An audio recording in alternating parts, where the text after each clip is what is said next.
Hello everyone, কেমন আছো তোমরা সবাই? মিষ্টিস ব্লগের নতুন একটা ভিডিওতে তোমাদের সবাইকে স্বাগত জানাচ্ছি।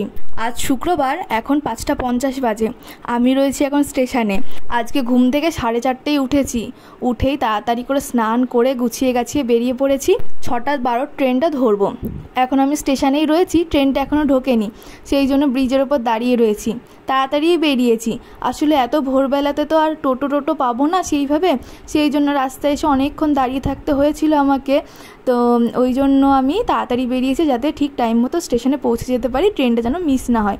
তো ট্রেন ঢোকার অনেক আগেই আমি পৌঁছে গিয়েছিলাম। তো দেখো ট্রেনও ঢুকে গেছে, ওই যে ট্রেনটা আসছে। তো এবারে যাই, নিচেই যাই, গিয়ে ট্রেনে উঠি। ও বলাই তো হয়নি কোথায় যাচ্ছি। আজ আমি যাব নৈহাটিতে। তাহলে চলো নৈহাটিতে গিয়ে একবারে দেখা হচ্ছে। চলে এসেছি নৈহাটিতে। এখন বাজে ওই 8:15 মতো। এখন এখান থেকে ডালা কেনা হচ্ছে। আজকে আমি একা আসিনি, আমার সাথে পিয়ালির বৌদিও এসেছে। অনেক দিন ধরে ভাবছিলাম বড় মার কাছে যাব পুজো দিতে, তো অবশেষে সেই দিন এসে উপস্থিত হলো। এর আগেও আমি একবার পুজো দিতে গেছিলাম, আর আজকে দ্বিতীয়বার পুজো দিতে যাওয়া। এখন ওই 8:15 মতন বাজে। তো দেখো কি পরিমাণে লাইন। স্টেশনের প্ল্যাটফর্মেও দেখলাম অনেকেই পুজো দিয়ে বাড়ি ফিরছে এখন, তার মানে তারা কত সকালবেলাতে বেরিয়েছে। ডালা কেনা হয়ে গেছে, সামনেই যাচ্ছি একটা মিষ্টির দোকান থেকে সন্দেশ নেব। আর আমি একটা ফুলের মালা নিয়েছি। তো আমি বাড়ির থেকে ঠাকুরের একটা প্লেট নিয়ে এসেছিলাম, ওইটাতেই আর কি সাজিয়ে নেব। আর এখন যাচ্ছি একটু গঙ্গার ধারে, ভাবলাম পাশেই যখন গঙ্গা আছে একটু তাহলে গঙ্গার জল মাথায় দিয়ে নিই। এখনই এসে দেখলাম এতটা লাইন পড়েছে, এই জন্যই সকাল সকাল আসা, যাতে খুব একটা বেশি লাইন দিতে না হয়।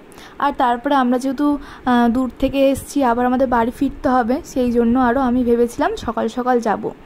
তো চলে এসেছিলাম 8:15 মধ্যে। আর এখানে গঙ্গায় এসে গঙ্গার জল মাথায় দিয়ে ডালা কিনে লাইনে দাঁড়াতেই 8:30 মতন বেজে গেছিলো। তো এখন আমরা যাচ্ছি, এবারে গিয়ে লাইন দেব। দেখি এবারে কত দূর পর্যন্ত লাইন এসেছে। আমরা দাঁড়িয়ে পড়েছি লাইনে, খুব লম্বা লাইন পড়েছে। তবে লাইনটা না খুব তাড়াতাড়ি এগিয়ে গেছে, জানো তো। আমাদেরকে বেশিক্ষণ লাইন দিয়ে দাঁড়াতে হয়নি। ওই 10 থেকে 15 মিনিট মতো আমরা লাইনে দাঁড়িয়েছিলাম। তো তারপরেই একবারে লাইন টেনে নিয়ে গিয়ে মন্দিরে সোজা চলে এসেছি আমরা মায়ের মন্দিরের ভিতরে। আর এই প্রথমবার আমি বড় মায়ের এই মূর্তিটা দেখছি। আগে যখন আমি পুজো দিতে এসেছিলাম তখন এই মন্দিরটা ছিল না, এই মন্দিরটা তৈরি হচ্ছিল নতুন করে।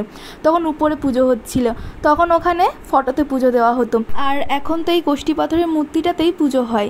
তো এই প্রথম আমি এই কষ্টি পাথরের মূর্তিটা দেখছি বড় মায়ের। আমার সাথে সাথে তোমাদেরকেও একটু দর্শন করিয়ে দিলাম।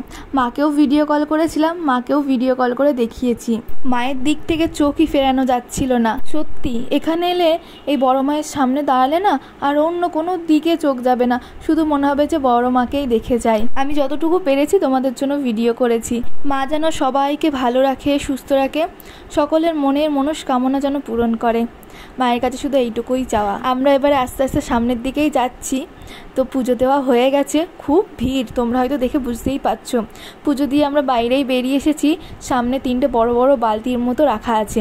এইগুলোতে আলাদা আলাদা করে এক একটাতে আলতা, সিঁদুর, কোনোটাতে ধূপ, এইভাবে রাখতে হচ্ছে।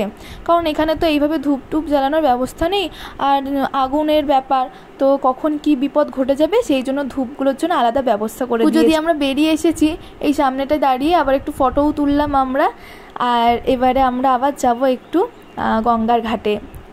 এখন 9টা মতন বাজে, খুব তাড়াতাড়ি পুজো দেওয়া হয়ে গেছে। বলছি না খুব একটা বেশিক্ষণ দাঁড়িয়ে থাকতে হয়নি। তো এখনও দেখছি লাইন আছে, তবে আমরা যেই সময়টায় লাইন দিয়েছিলাম যে জায়গাটাতে, তো ওই জায়গাটা এখন ফাঁকা আছে, মানে লাইন এখন অনেক এগিয়ে এসেছে। আজ শুক্রবার তো ওই কারণে মনে হচ্ছে কি একটু ফাঁকা। শনি মঙ্গলবারে তো প্রচণ্ড ভিড় হয়, ওই জন্য আমরা শনি মঙ্গলবারটা আসিনি, শুক্রবারটা দেখেই আসলাম। পুজো দেওয়া হয়ে গেছে আমাদের। এখন আবার আমরা একটু এসেছি গঙ্গার ঘাটে। গঙ্গাটা তো একদমই কাছে মন্দির থেকে, খুব একটা বেশি সময়ও লাগে না আসতে।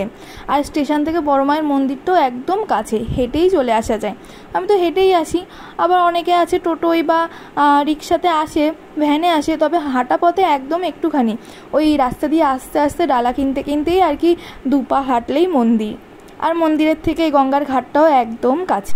ওই যে সামনে একটা লঞ্চ ছেড়ে গেল, আর ওই যে আরেকটা লঞ্চ আসছে। এই গঙ্গাটা পেরোলেই হয়তো ওই দিকটাতে রয়েছে ব্যান্ডেল খুব সম্ভবত। তো ওই সাইডটাতে আমাদের কখনোই যাওয়া হয়নি। আর এখান থেকে বড় মায়ের একটা টিপ পড়েছিলাম। তো প্রচণ্ড রোদ, আর যা গরম পড়ছে। আমরা তো ভেবেছিলাম হয়তো অনেক লেট হবে, কিন্তু তাড়াতাড়ি আমাদের পুজো দেওয়া হয়ে গেছে। এখন ওই 9:20 মতন বাজে, দেখতে পাচ্ছ এখন একদম লাইন ফাঁকা হয়ে গেছে, পুরো ফাঁকা। এখন আর লাইন দেওয়া লাগবে না, পুরো মন্দিরের ভিতরেই ঢুকে যাওয়া যাবে। শনি মঙ্গলবার বাদে আসলে আমার মনে হয় ফাঁকাই থাকবে একটু। শনি মঙ্গলবারে প্রচণ্ড ভিড় হয়, তাই যারা ভিড়ভাট্টার মধ্যে আসতে পারবে না বা বয়স্ক কেউ আসবে, আমার মনে হয় তার থেকে শনি মঙ্গলবার বাদেই আসাটা ভালো। আমরা এবার বাড়ি ফিরবো, আর আজকের ব্লগটাও এখানে শেষ করছি। ভালো লাগলে অবশ্যই লাইক, কমেন্ট আর শেয়ার করো, আর যারা নতুন আছো সাবস্ক্রাইব করো, আর কমেন্টে একবার লিখেছেও জয় বড় মা।